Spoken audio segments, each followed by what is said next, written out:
Yes. And you actually are not the only candidate in only person who I know that has decided to update that motto. But most people are, a lot of people are against it. They feel like if they did it, they got to be punished for it. They need to stand there. They need to do that. But that's not always the truth. No. Because sometimes people make mistakes, but I can't. So sometimes some people make mistakes, but then others Hmm. are just habitual offenders. But Exactly. Exactly. Well, you have to you have to ask yourself. You know.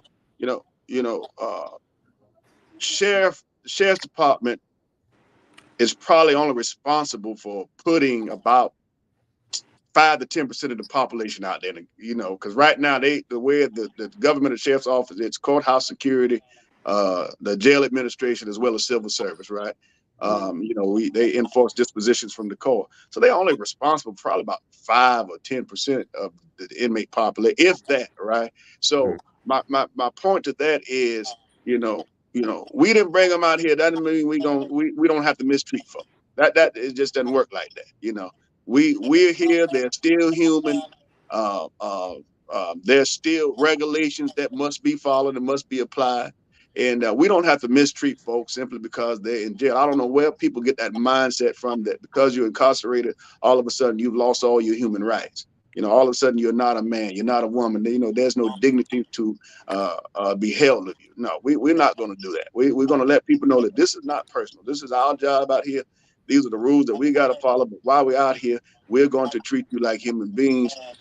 Like you said, we're part of that restorative justice, right? We're going to make sure that you get every resource and allocation that you are entitled to while you're incarcerated. well, that's good. I mean, Yes, because the one thing I've learned is that I ain't gonna say everybody because everybody ain't meant to be helped, but people do deserve a second chance. absolutely. If you're trying now, you should be able to. You should have the resources and the help that's out there to help. Right. Yes. So, what would you say would be your top two challenges if elected to that role? Well, number one is right now is going to be staffing. That's going to be the main challenge. Um, I had a meeting probably about a few weeks back or a month ago, so now, with former jail administrator Colonel MacArthur Holmes. Most people know him as Deacon Holmes, right? And we were sitting there talking, and then one thing he said, should you be elected, you really have to focus on that jail. That is your priority. That's where it makes you or breaks you, right? And so right now, I believe a news piece came out not long ago saying that they were short, Dr. Bryan, about 115 employees, and these are correctional officers, right? That's a lot of positions. Now, from the inside source, I'm understanding that maybe those numbers may be challenged a little bit, right? It could be up to probably about 200, right? People are going on their lunch breaks, not coming back. It's just all kind of problems from what I'm hearing. It's just not a good situation out there, despite what you see or what you hear. It's nothing like getting it from the inside. You people are judging a book by its cover, but for those who are inside reading those pages, they know exactly what's going on. So that's the big challenge. The way I combat that is to be prepared. I believe that if you know a situation is there, and you have the opportune time to be prepared before you get into that situation. And so what I've done is I've established a list of people signing up with me every day that's ready to come to work. So right now we have about 200 to 300 something names of individuals who are ready to come to work. So come January 2025, we're going to fill those positions, so we can overcome that obstacle almost immediately. Now, it may take a little time. Background checks have to be done. Some kind of weed themselves out through that. However, but for those who can meet the standards and the qualifications, we're ready to put them to work.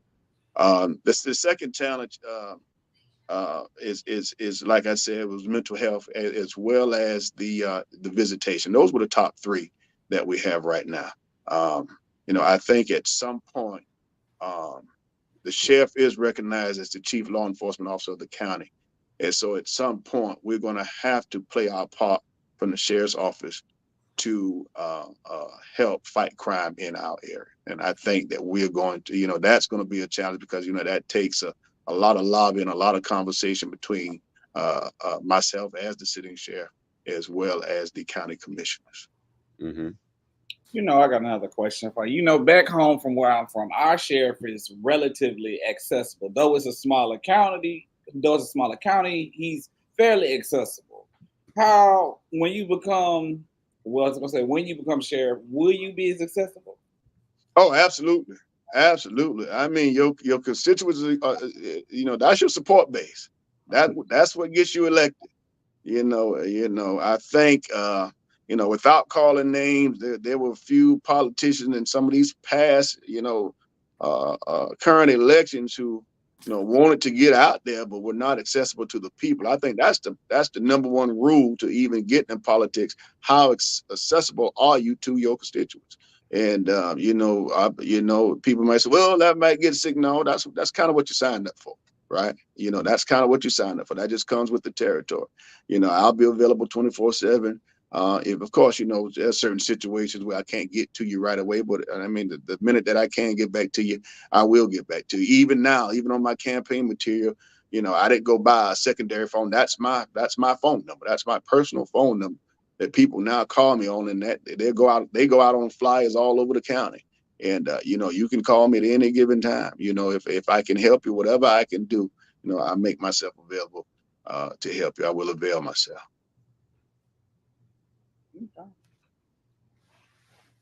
So I forgot my whole question there. Quick, Carlton, go ahead. I'll come back to it. One of the moments, because I was like, yeah. Oh, I do. It can make sense. I'm gonna go ahead. No, I'm gonna say go ahead because what I got to say can wait either way. So go ahead. So one of the things, Richard, and you mentioned a little bit of this around reform, and we talk about the criminal justice system being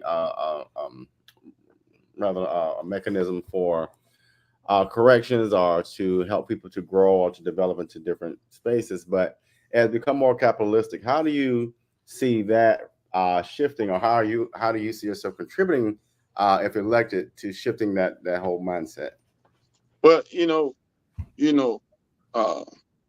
I think everything starts from within, Dr. Bryant, right? As the sitting sheriff, you kind of control the narrative, right? So you can kind of predict the direction that things are going, and that is the beauty as well as the power of that seat. That seat, it's its own governing board, right? You call your shots, you control the narrative, you control the direction. So whatever direction you need to go in with addressing those issues, we talking about reform and rehabilitation, creating those initiatives that are going to be effective, right? Getting people in there who are going to have the mindset to make sure the initiatives are effective. Getting away from just, hey, you got to be here, you got to do this, you got to do that. No, versus establishing graduations at the jail, right? We want to see big graduation with high school diplomas. Let the parents and the people come out and be a part of that, right? We want to partner with Savannah Tech. I don't know if they are now, to bring as many satellite programs as we can in there, to provide education for individuals. I was studying, I saw where some jails are even offering CDL programs. At some point somebody understands, if you put a little money in a man's pocket, kind of changes his mind about the other things that they want to do, right? So we want to, it's the direction of the seat, it's the direction of the person that's in charge, and how much they actually care about providing effective reform and rehabilitation initiatives, and changing that whole narrative about the reform process. I'm glad you said that right there, because me and Robert were talking about it a couple of weeks ago, and I was telling him about two gentlemen. I work for Chatham County. I drive school bus, and I was asking the kids like what they wanted to be when they grew up, and the two young men both unanimously told me nothing. And when they said nothing, I was like, that bothered me to my core, because that leads you down a road that you don't know what you want to do, so you're gonna be out here. I said, so the fact of I don't want them to get to that point. But if it gets to that point, the fact that somebody is out there trying to help you benefit and move forward so you don't end up back in this situation, that makes all the difference. Right. Because a lot of times these people out here, they get into situations where they're doing what they feel like they have to do to survive. Right. I would like to part of my platform is I would like to start, and this is self-initiated by myself, is what I call a CARE unit, CARE. That stands for Career and Rehabilitation Efforts Unit, right? And so essentially what we do is what that unit will be responsible for is, we get the information upon release dates of inmates, and so if we know that an inmate is coming up for release, probably say in 2 or 3 weeks, we're meeting with that individual, we're talking to them, we're counseling, we're trying to find things that they like to do, and so that will be responsible for going out into the community, and we're going to provide. I want 3 interviews established for these individuals who are being released. 3 individuals. Now we can't make anybody hire you, right? But we want to provide you with 3 interviews upon your release to give you that jump start and that drive and that initiative for you to go forward as you go back into society. Now, some people, of course, this is a county system that we're talking about. So, some people stay as not quite as long as others, right? They don't lose their jobs. They don't have those problems in between. But for those, I think the max time out at the county system is, I think that's 2 years. The 2 years is the max that you can do in the county jail system.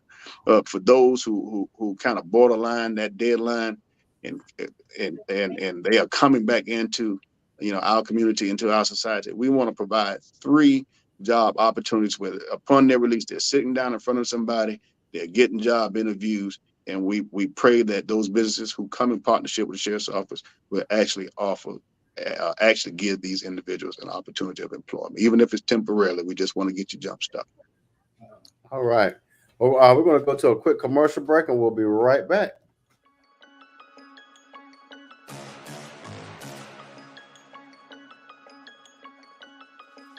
Hello, I'm Richard Coleman, and I'm running for the office of Sheriff of Chatham County.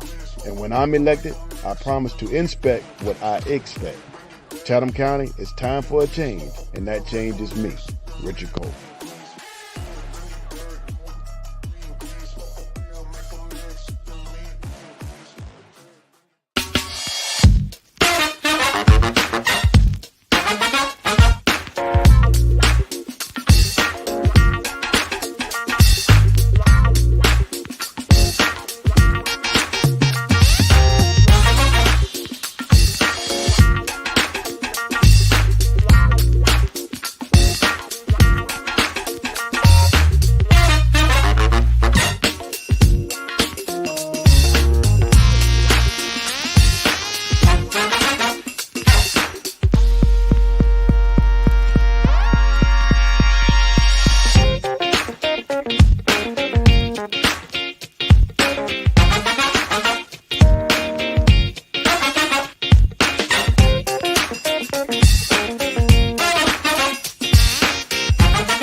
Okay. We're back.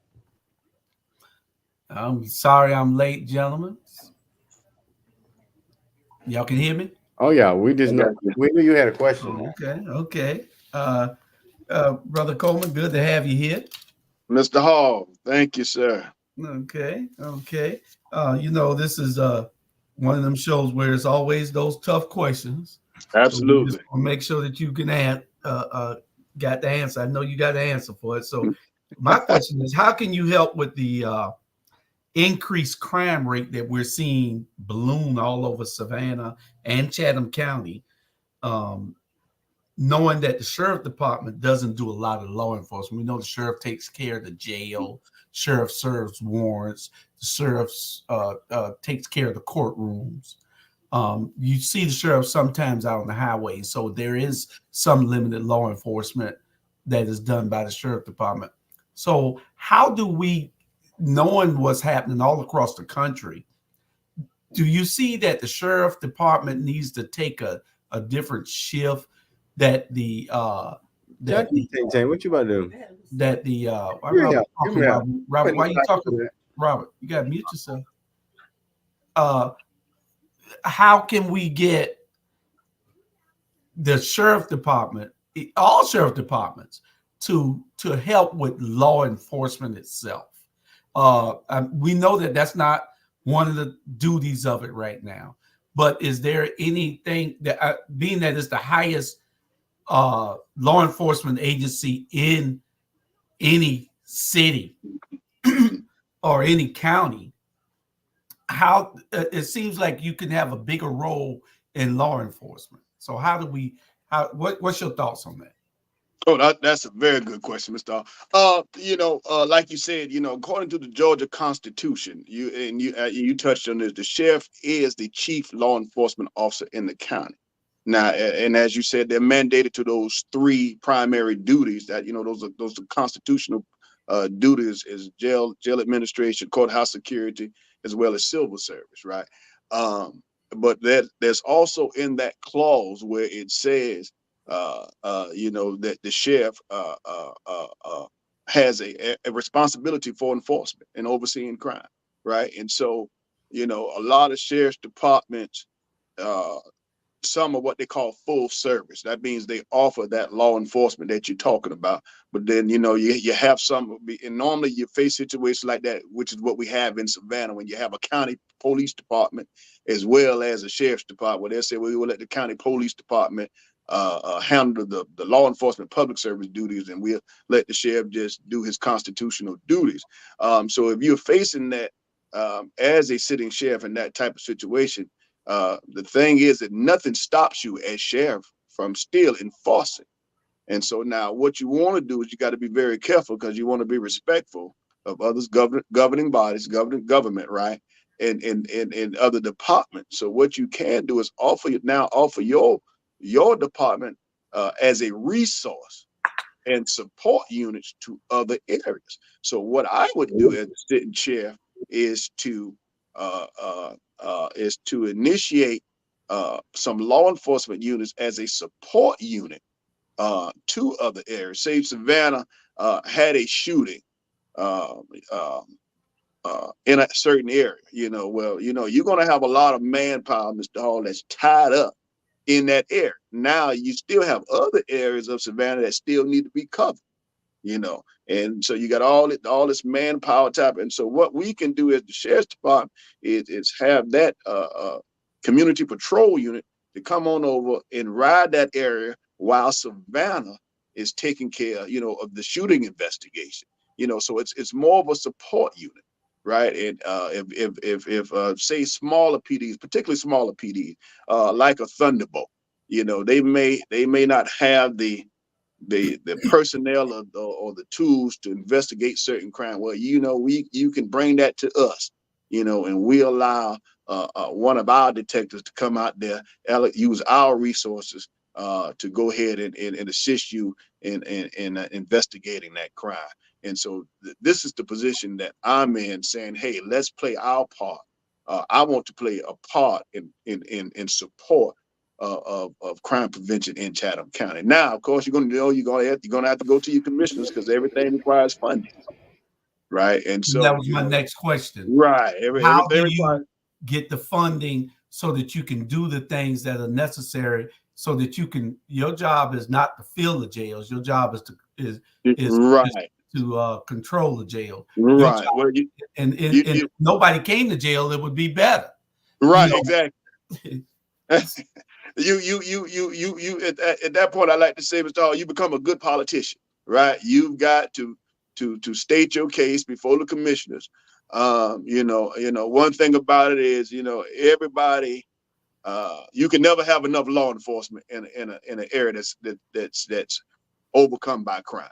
I know one of the things that you told me when we first talked a couple of years ago, when you said you wanted to run for sheriff, and we had this talk, and you said that one of the things you said, well, they got T-Splosh, right? They got a tax for T-Splosh, and you said they got a tax for E-Splosh for education, right? And you said let's have a tax for L-Splosh for law, right?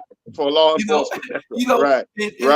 So you can increase the budgets for that, right? For that. Let's see if we can get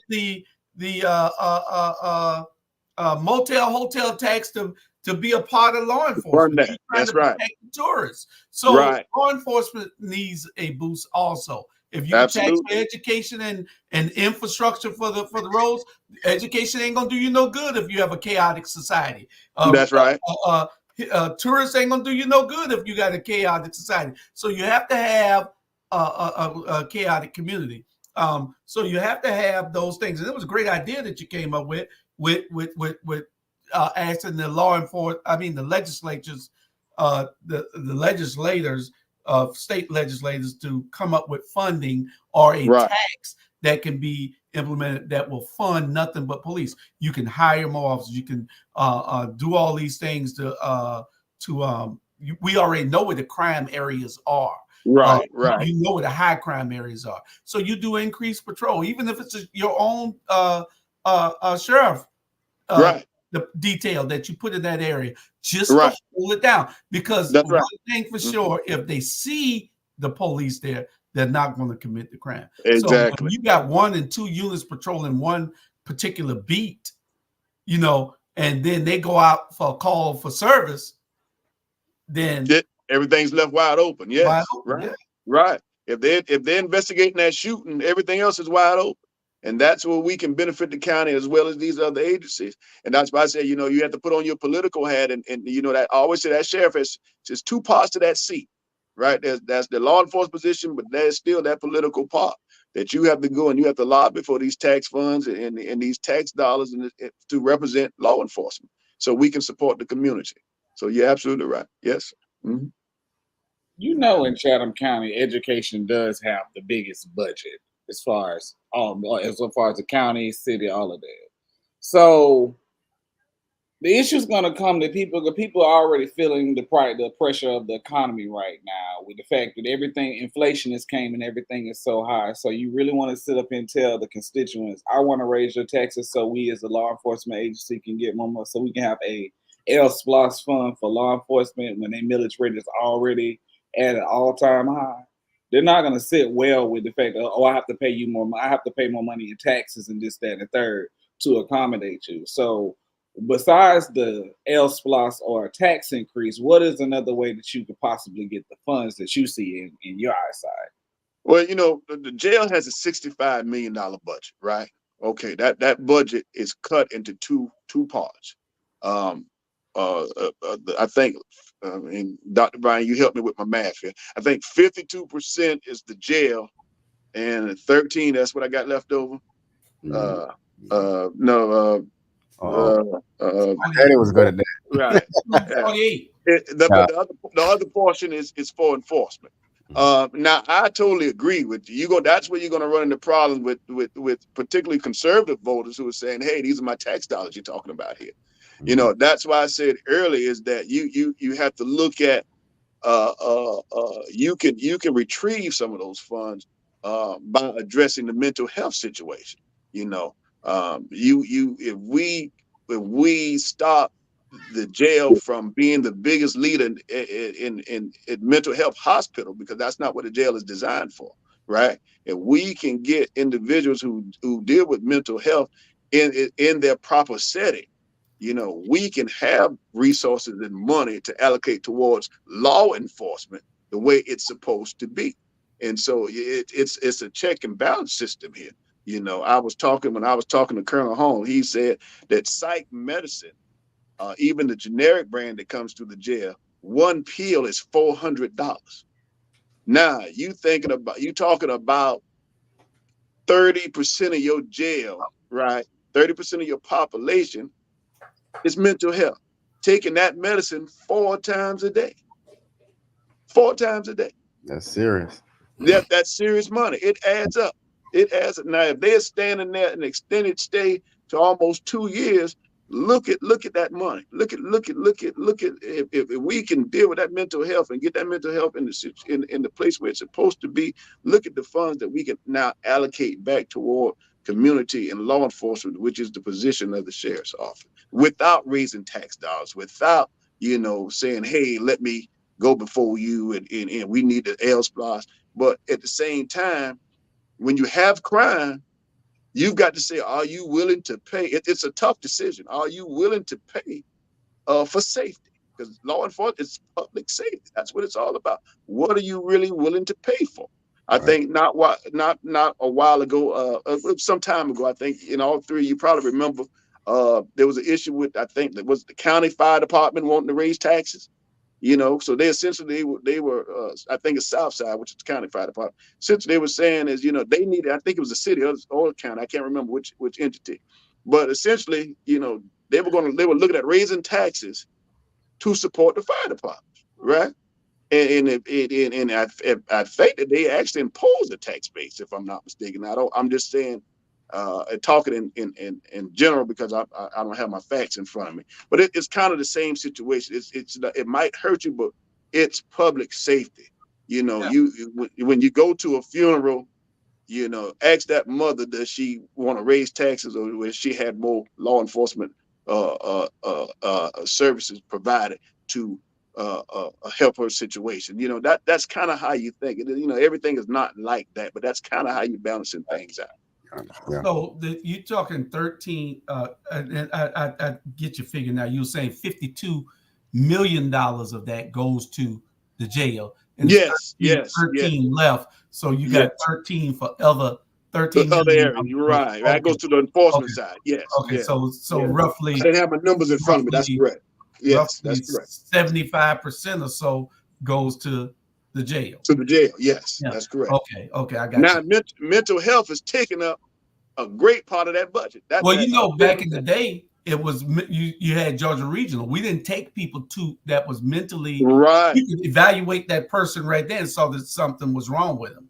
You didn't take a mentally challenged person to the jail. You took them to Georgia Regional.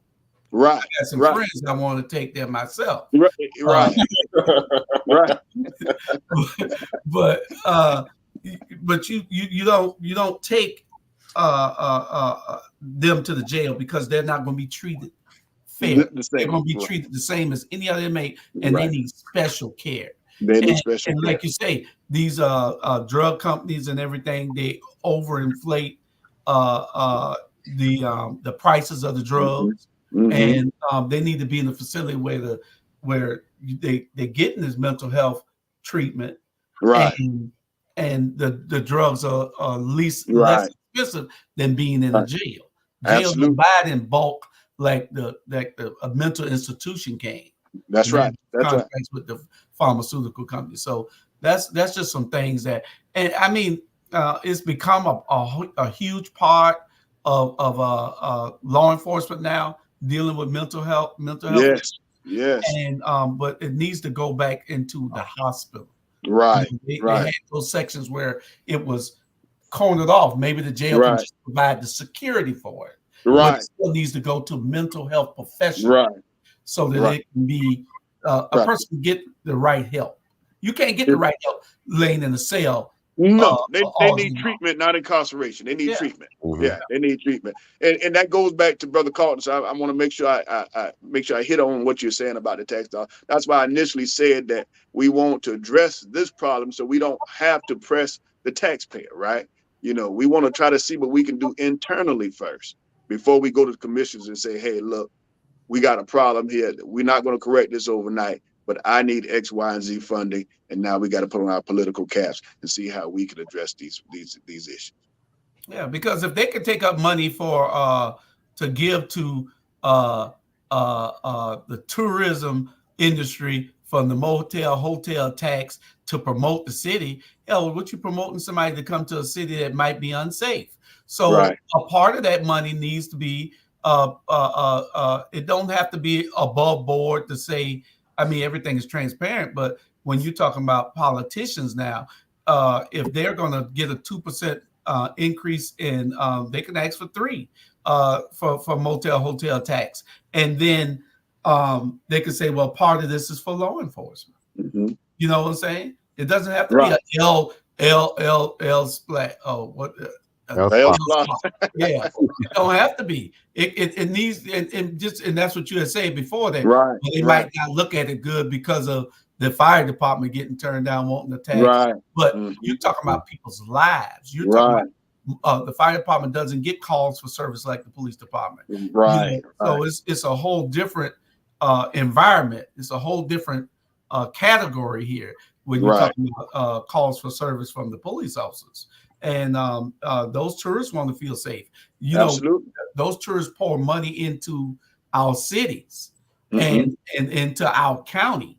And then that's how we pay for emergency services and other accommodations and activities and stuff that the city sponsors and the county sponsors. So, it needs to be money melted out to law enforcement from that tax. I do got a question. Years ago, somebody told me that like the city and the county and like all smaller divisions, they had to pay Chatham County for the housing of the inmates. So is that not true? And if so, why can't we just increase the rates for them continuously bringing the people over? Now let me make sure I understand your question, Brother Carlton. You saying now that the cities pay to house inmates? That's correct. If that's what I'm hearing, that's what I'm hearing from you. Yeah, but that is correct. Because the county houses all the inmates for all of Chatham, because so the sheriff's office houses inmates for all of Chatham County. There's, I guess, my question is, make sure I'm saying this correctly, is that don't they have to pay out of their budget for their people who they bring in to be there? Yes, it's a daily cost. Now I don't know the going rate. I know back in when I was the chief out there in Thunderbolt, I think we were paying up to about $40+ a day for inmate, right? And that's just a small agency, not bringing in many people at a time, right? But if you think about someone like Savannah, and the numbers that they bring, like I said, I don't know the incarceration fee now, but they do have an incarceration fee that they impose on municipalities. As well, and other even I don't know if county agencies are subject to that fee. I know state agencies are not. When I was chief of internal affairs over at Savannah State, I remember them saying that we were not responsible. We didn't have to pay that inmate fee. But you're right; those fees are imposed daily. That's probably why you see they have a quick court system where they want to get these individuals in front of a judge, get them bound over, and now that bill goes into the state. It's the state's responsibility now. So. If that's what you're talking about, I hope I'm answering your question. That's what you're talking about. But also, currently in one of our other agencies, it's a process where they have some new leadership, and that particular person she is restructuring everybody around her. She's making sure that everybody who holds these higher positions are qualified and able to do their duties as the person who before them said they were. So are you going to go in and make sure that everybody who has a position of authority and power are capable and well to the level to meet the need of their job duty? I mean, absolutely. I mean, I use the I say it like this, it's like a head coach being brought in, right? A new coach into a situation, they have the ability to retain what is there, and they also have the ability to bring in what they feel they need. Now you're talking when you're talking sheriff, remember now you got to understand that I know you understand, excuse me, you have to remember that this is political too, right? And so a big part of a sheriff coming into a position is he's got to surround himself with people with the know-how, as well as he got to surround himself with people he trusts. Because if you don't, you'll be out of a job by your constituents, the people. But if we're looking at it face value, you come in, you evaluate, you're saying to yourself, yes, this guy can do this for me. They can do this. They can do this. So you definitely got to evaluate what's around you. But at the same time, you got to trust what's around you, because it is an elected seat. It is a political seat, and you can never forget that part of it. Now now let me get a little depth in to answer your question. I'm not looking to make people unemployed. That's not my direction. Should I be elected, right?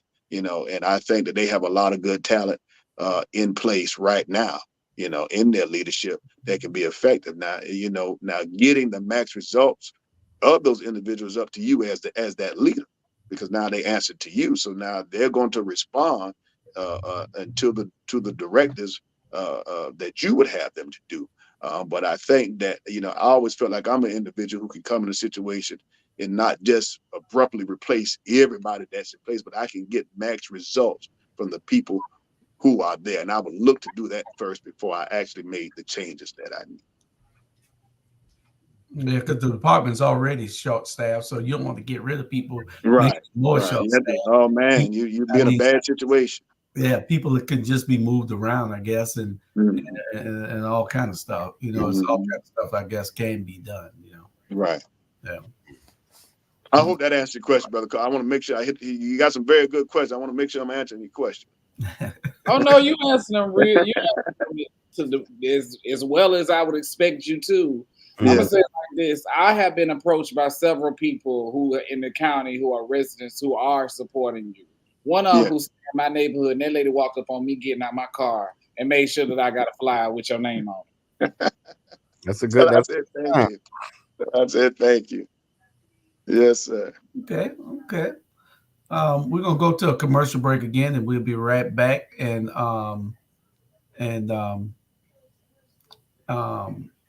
ask you our final questions. We got about 10, 15 minutes left, and we'll go from there. All right. Okay. All right.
Okay, we back.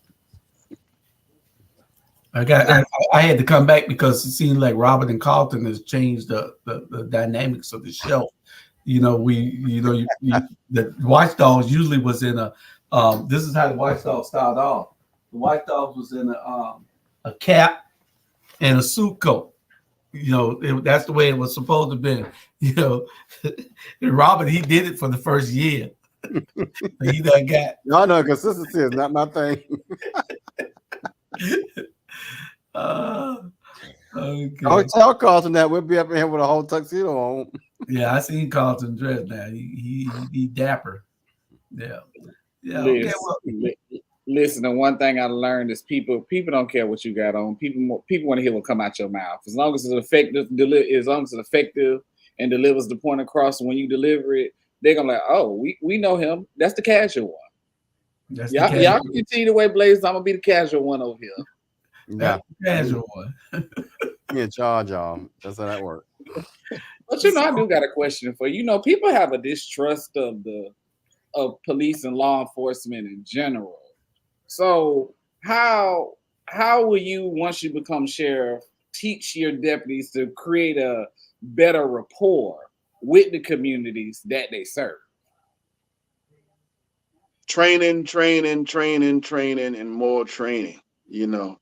Even being a police officer many years, being a law enforcement executive, believe it or not, when I'm traveling, I'm still subject to the same problems that African Americans face every day across the nation with law enforcement. It doesn't start with me, and I don't, my point is, I don't feel like I have to identify myself for you to treat me like somebody, right? You shouldn't be treating me like a human because I say, hey, I'm a fellow police officer. You should treat me like a human being because I'm just that. I'm a human being, right?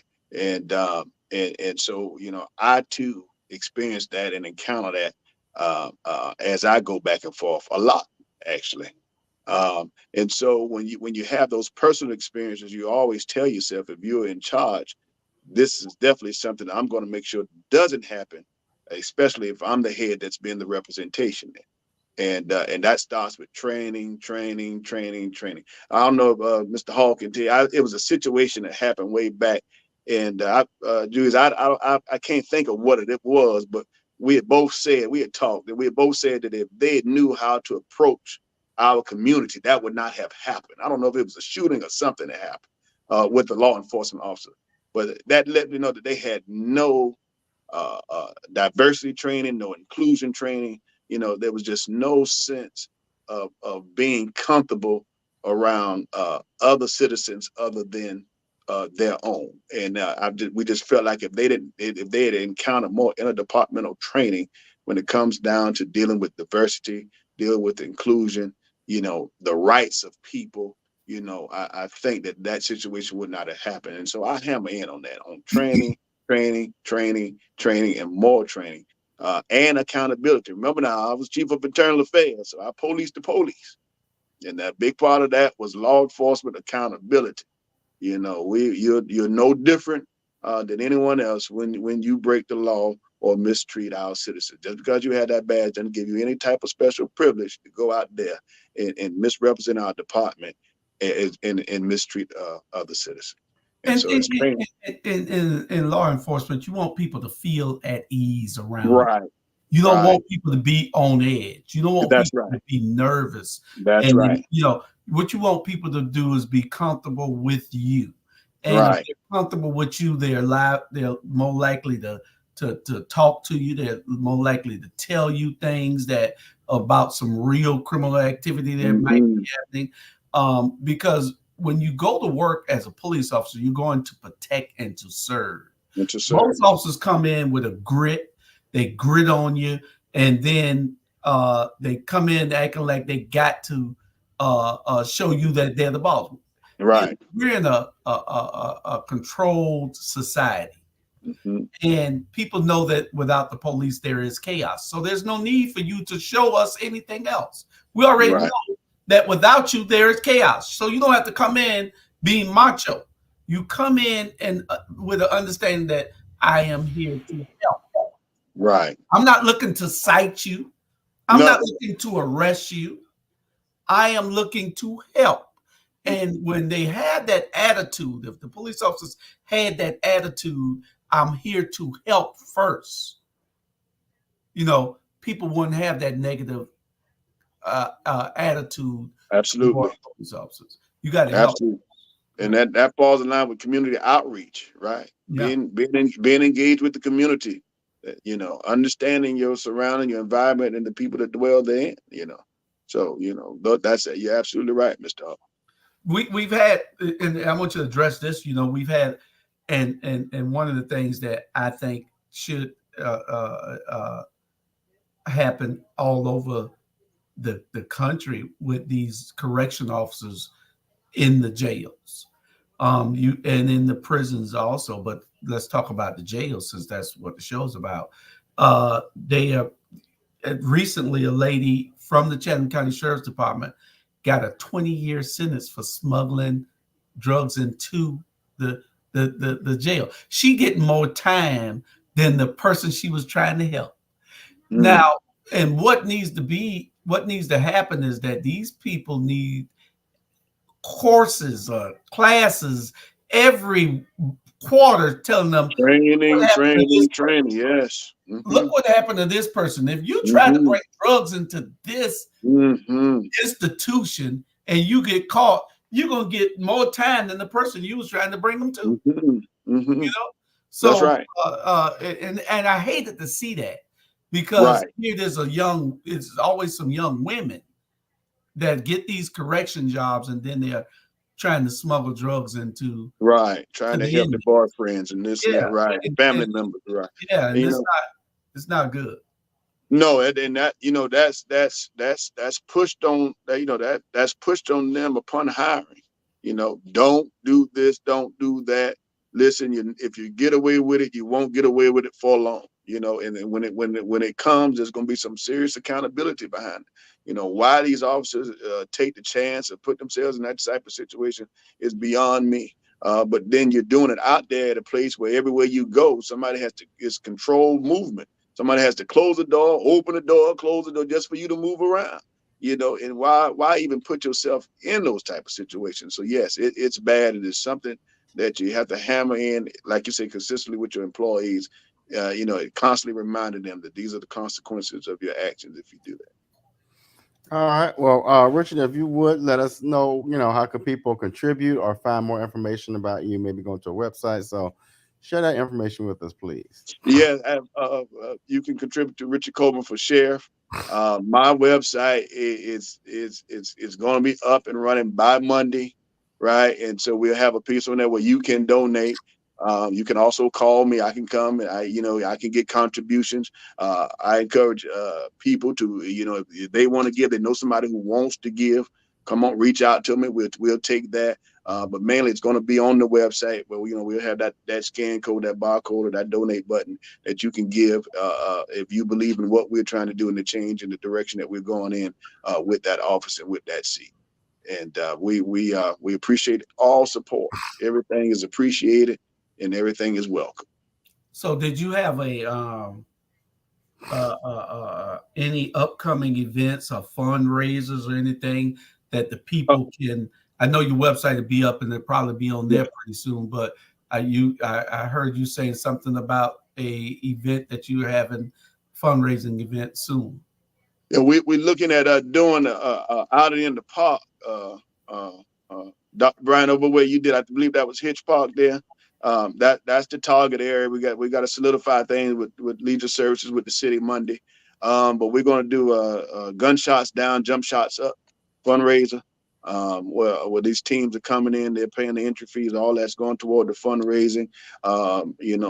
Reverend Maynard, he's going to have a voters registration drive going on out there at the same time.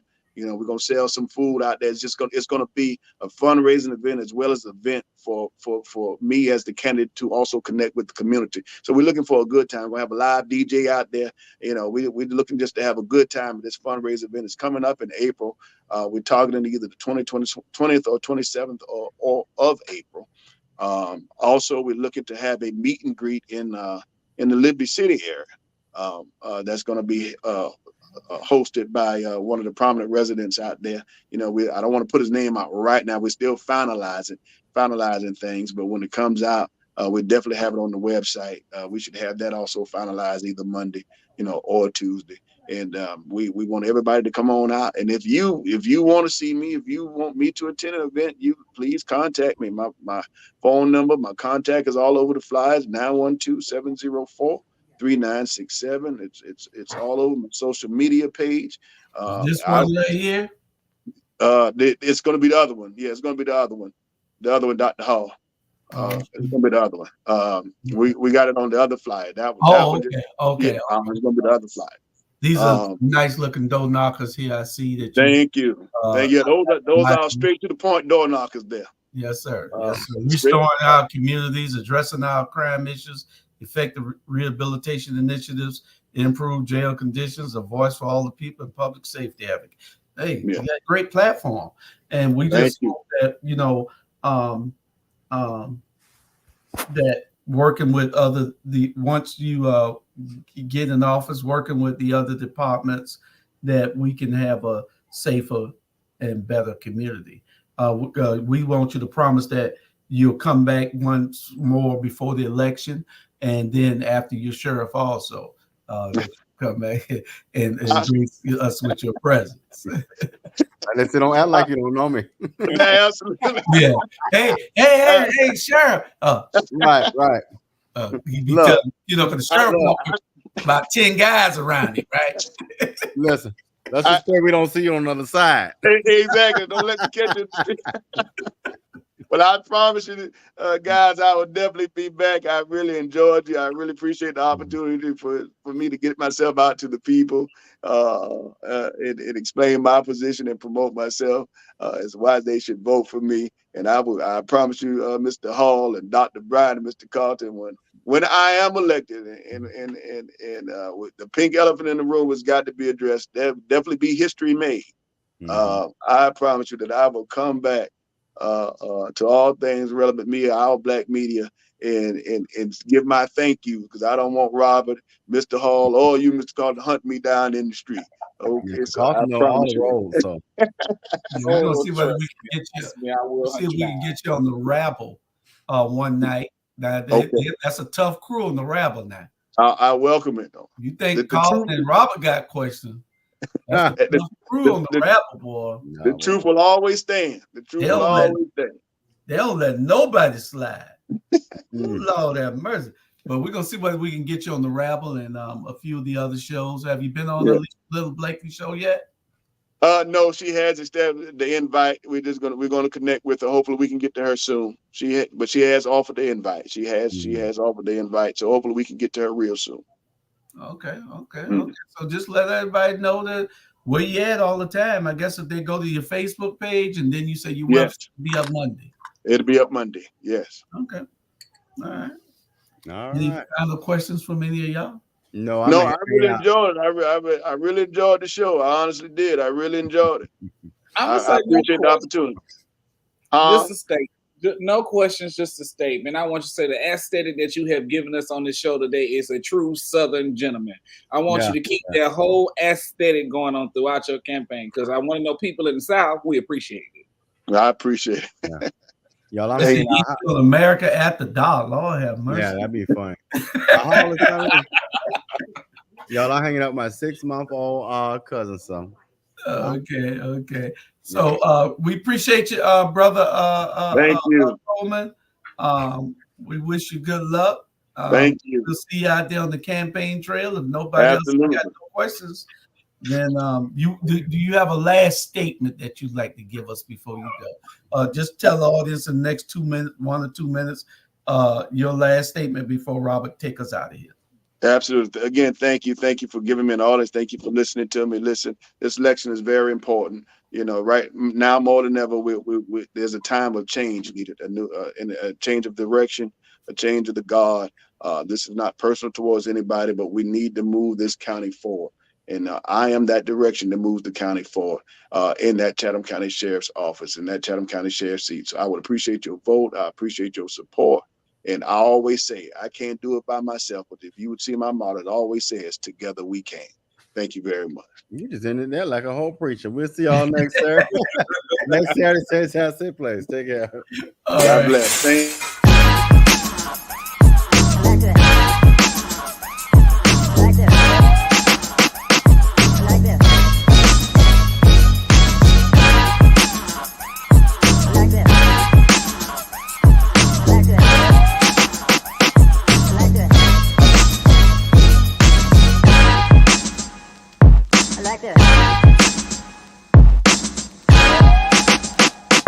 Like this.